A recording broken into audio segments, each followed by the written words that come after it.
राजगुरुनगर नगर परिषदेच्या कारभाराच्या विरोधात नागरिक आक्रमक होत आहेत। राजगुरुनगर पालिकेने केलेली कर आकारणी ही नागरिकांवर अन्यायकारक आहे, ती तातडीने स्थगित करावी।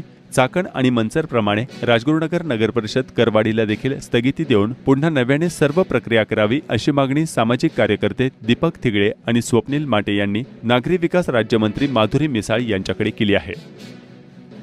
राजगुरुनगर नगर परिषदेने जी काही चालू आर्थिक वर्षामध्ये करवाढ केलेली आहे, जी करवाढ अतिशय चुकीच्या पद्धतीने आणि अन्यायकारक केलेली आहे। या करवाढीच्या माध्यमातून राजगुरुनगरवासियांना अक्षरशःपणे लुटण्याचं काम या नगर परिषदेने केलेले आहे।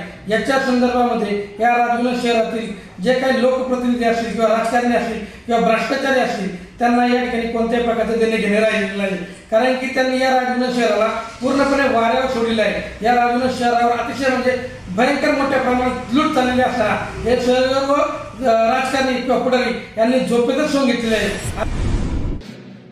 खेड तालुक्यातील कडधे गावात 2022 मध्ये आरोप